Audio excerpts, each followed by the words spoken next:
కూటమి ప్రభుత్వంలో ఇచ్చిన సూపర్ 6 హామీలు ఎప్పుడు అమలు చేస్తారని కాంగ్రెస్ అధ్యక్షురాలు షర్మిల ప్రశ్నించారు. ఆమె ఈ రోజు పార్టీ కార్యాలయంలో మాట్లాడుతూ కూటమి ప్రభుత్వం ఇచ్చిన హామీలను వెంటనే నెరవేర్చాలని, లేకపోతే తాము ధర్నా చేస్తామని తెలిపారు. చంద్రబాబు గారు అధికారంలోకి వచ్చి ఒక నెల దాటిపోయింది.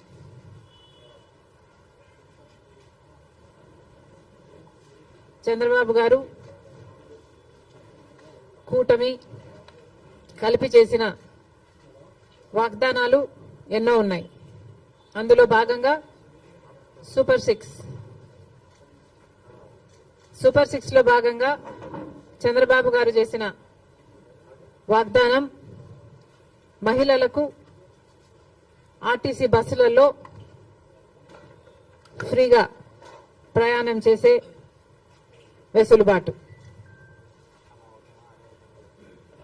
మరి చంద్రబాబు గారు నెల రోజులైనా ఈ చిన్న వాగ్దానాన్ని ఎందుకు నిలబెట్టుకోవడం లేదో సమాధానం చెప్పాల్సిన అవసరం ఉంది.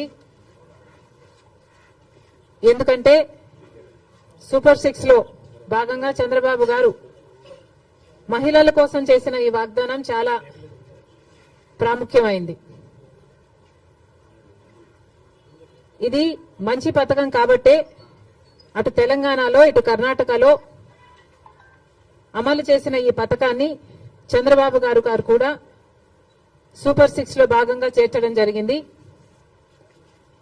మరి తెలంగాణ ప్రభుత్వం రేవంత్ రెడ్డి గారు కాంగ్రెస్ పార్టీ తరఫున ముఖ్యమంత్రి అయిన ప్రమాణ స్వీకారం చేసిన రెండో రోజే మహిళలకు, అమ్మాయిలకు, ట్రాన్స్జెండర్స్ కు ఆర్టీసీ బస్సులలో ఫ్రీ ప్రయాణం చేయగలిగారు, అమలు చేయగలిగారు. అధికారంలోకి వచ్చిన 2 రోజుకి. కర్ణాటకలో కాంగ్రెస్ పార్టీ అధికారంలోకి వచ్చిన 3 వారాలకే ఆర్టీసీలో మహిళలకు ఫ్రీగా ప్రయాణం చేసే వెసులుబాటు కలిగించగలిగారు. అక్కడ వాగ్దానం నిలబెట్టుకోవడానికి కూడా వాళ్ళకి ఎక్కువ సమయం పట్టలేదు. మరి చంద్రబాబు గారికి ఎందుకింత సమయం పడుతుందో చంద్రబాబు గారు చెప్పాలి. ఎందుకంటే మహిళలకు ఆర్టీసీ బస్సులలో ప్రయాణం చేసే ఈ పథకం చాలా యూస్ఫుల్ కాబట్టే ఈరోజు లేవనెత్తుతున్నాం. మహిళలు అన్న వాళ్ళు మన జనాభాలో సగం, హాఫ్ ద పాపులేషన్ కి డైరెక్ట్ గా వర్తించే పథకం ఈ పథకం.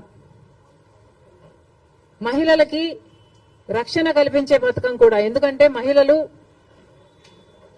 ఒక చోటు నుంచి ఇంకో చోటికి వెళ్ళాలి అంటే ఆర్టీసీ బస్సులో అయితే సేఫే కాకుండా ఈ పథకం ద్వారా ఫ్రీగా అయితే మహిళలు ఎక్కువ ఆర్టీసీ బస్సులలోనే ప్రయాణం చేసే అవకాశము వీలు ఉంటుంది. కాబట్టి వాళ్ళ పాపులేషన్ ఆర్టీసీ బస్సులో ఎక్కువ అయితే, సే ఫర్ ఎగ్జాంపుల్ ముందు భాగంలో మొత్తం మహిళలకని రిజర్వేషన్ ఉంది కాబట్టి మహిళలు ఎక్కువ భాగం అయితే, మోస్ట్ ఆఫ్ ద బస్ మహిళలు అయితే వాళ్లకు సెక్యూరిటీగా కూడా ఉంటుంది. కాబట్టి మహిళలకు పనికొచ్చే పథకం ఈ పథకం. మరి ఈ చిన్న పథకాన్ని అమలు చేయడానికి చంద్రబాబు గారికి ఇంత సమయం ఎందుకు పడుతుందో, దీంట్లో విధి విధానాలు ఏముంటాయో, పరిశీలించాల్సింది ఏముంటుందో మాకైతే అర్థం కావటం లేదు.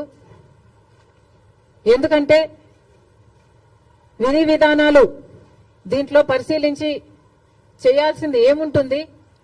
మహిళలు అన్నాక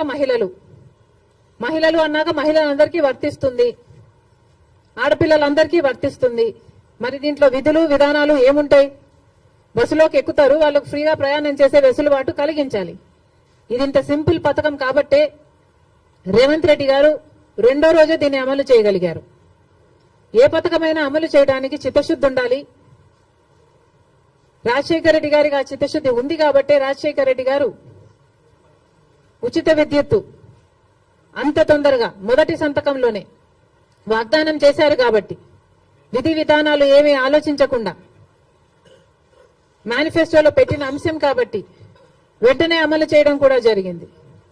మరి అలాంటప్పుడు మహిళలకు ఇంతగా పనికొచ్చే ఈ పథకాన్ని చంద్రబాబు గారు ఇంత సమయం ఎందుకు పడుతుందో సమాధానం చెప్పాలి.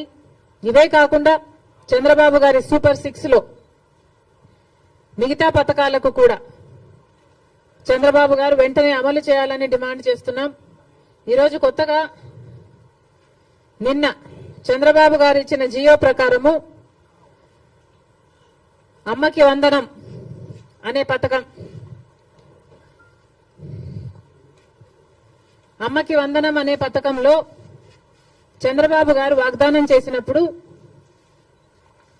ప్రతి తల్లికి ఎంతమంది బిడ్డలుంటే అంతమంది, ఒకరుంటే 15,000 వస్తుంది, ఇద్దరుంటే 30,000 వస్తుంది, ముగ్గురుంటే 45,000 వస్తుంది, నలుగురుంటే ఏకంగా 60,000 వస్తుంది అని చంద్రబాబు గారు ఊదరగొట్టి మరీ క్యాంపెయిన్ చేశారు.